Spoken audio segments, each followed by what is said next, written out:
So you, moving forward a little bit, you've done a lot of competitions and done really well in a lot of them.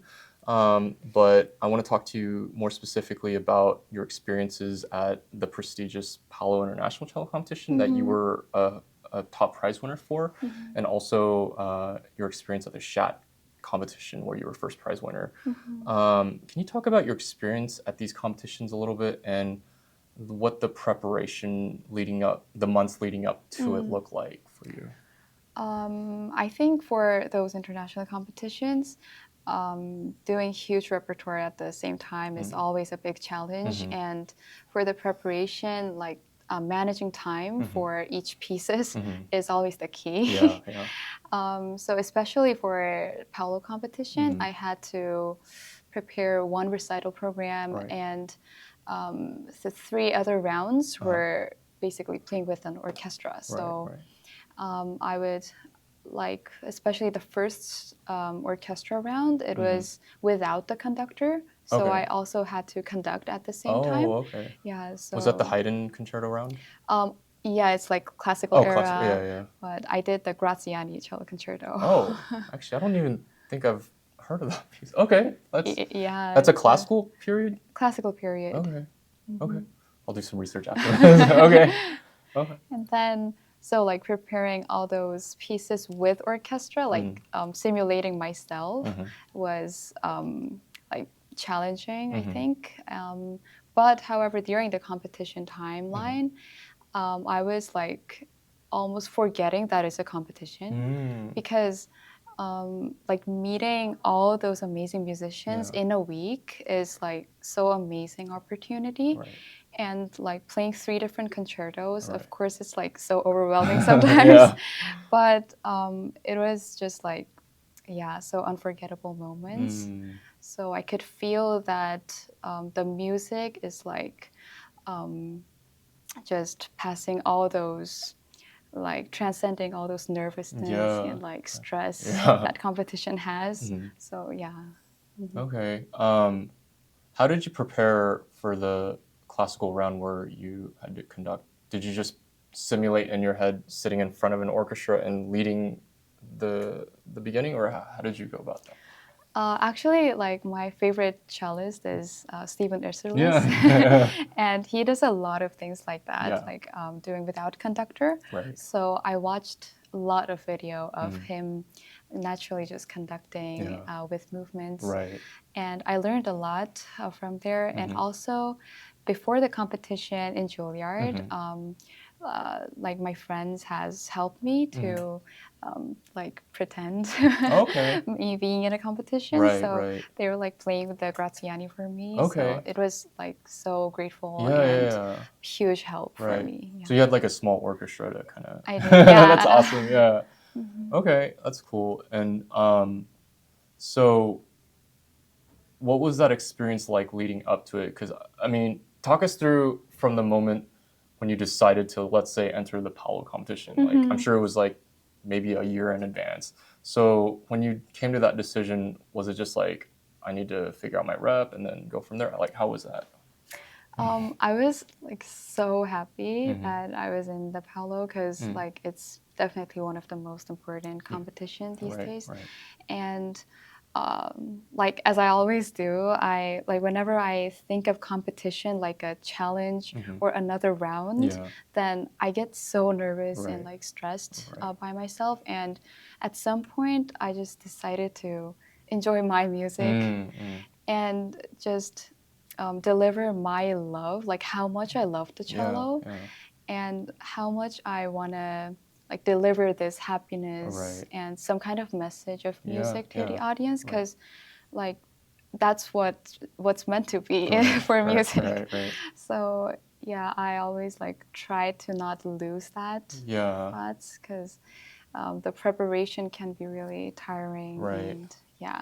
Was there a specific moment during the competition where you were able to switch off that mindset of, oh, it's a competition to, oh, I'm just going to enjoy the music? Was there a moment like that for you or?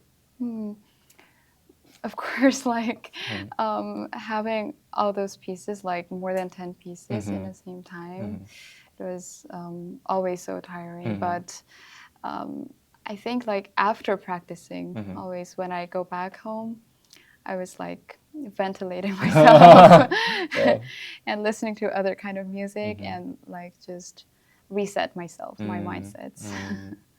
Okay. Yeah, and then talk to us about your experience with the Schadt competition, because I know that was more recent. Was that right? Yeah. Okay, and you were first prize winner. And remind me, that's in Pennsylvania, right? That Yes. Okay. So talk to us about that experience and what that was like. So that competition was very special for me in like another way because it was the first time playing this cello in public.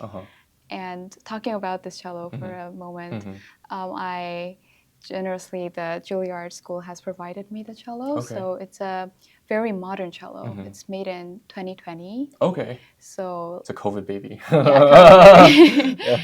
And then I got the cello like last year. Okay.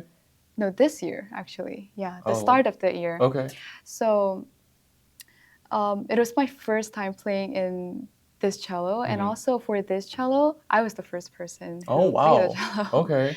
So like we were both like trying to create like various colors and textures because always a new cello is like a baby. Right. So they have to learn new language and fit with me. So yeah, so the whole preparation was like the starting journey with the cello. So yeah, that was also very special.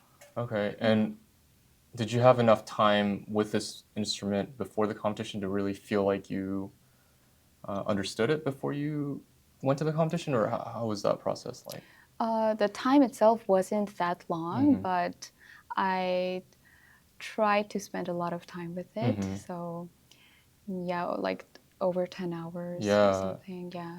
Well, and if you were like the first cellist, then I'm guessing the cello was, when you first got it, it was probably very closed off as an instrument, right? Like it didn't really resonate as much, I would assume.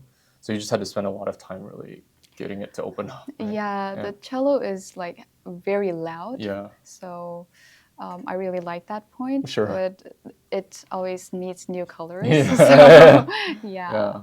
Right. Well, and how was it different from the Paulo competition? Like, what were the repertoire requirements and that whole experience like? There was a recital program for the first round, and the second round was the final. Okay. So I played the Salinen, Aule Salinen cello concerto with the piano. Okay. So yeah, but they required us to like memorize, all the pieces. Unlike the Paulo competition. So at Paulo, we didn't have to memorize all those like modern pieces. Sure. But like memorizing the modern concerto was very challenging for me. Yeah, I can assume. Yeah.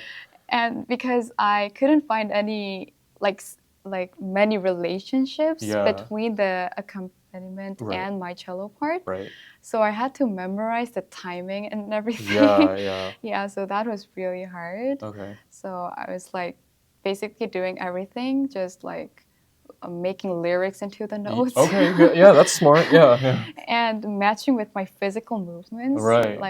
That kind of choreography stuff. almost. Yeah.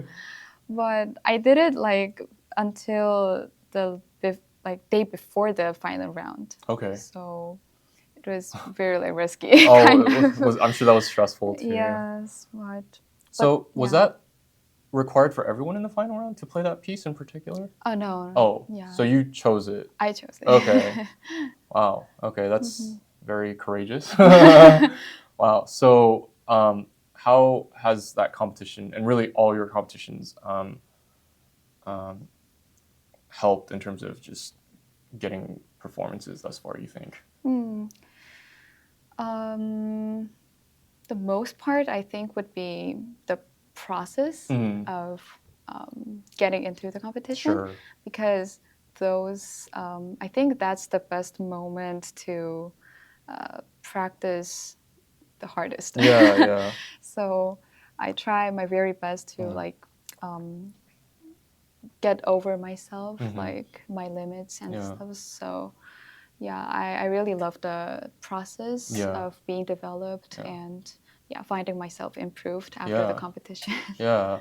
Well, and Yeah. I'm curious to talk a little bit more about something you brought up earlier, where you said you were very adamant that you go on stage and just convey a message. You know, it's not about anything else, but just delivering what your thoughts are. Yes. How does one go about that? Because I think, and I've talked to other guests about this, but I think as a performer, it's very easy to get caught up with just playing the notes, right? Playing the right notes, hopefully, and playing in tune for us as string players. Yeah. But at a certain point, we can be analytical in the practice room, but when we're on stage, we almost have to let go of that or trust that our work has done justice enough for us to perform well. So how do you think you have gone about that whole process of overcoming that hurdle mentally?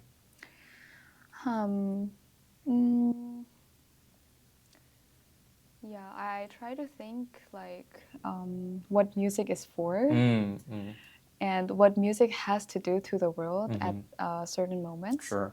And I don't think musicians are for like showing off our musical intelligence Right. and like our techniques and all those things. Of course, we have to work on it, but it's not the thing people want to see. Sure, right. So they will book a ticket for our performances to get some inspiration Right. and like feel the same emotion with the performer. So like I always try to think as an audience viewpoint that I have to deliver some kind of thing, like regardless of what message it would be. Yeah, because of the music's purpose. Yeah. That's such a lovely way of putting it. When you're on stage, do you have what kind of thoughts go through your head? I'm just curious. Yeah. I really liked acting. Yeah. So I've learned acting a little bit. Okay. And like then, here at the school?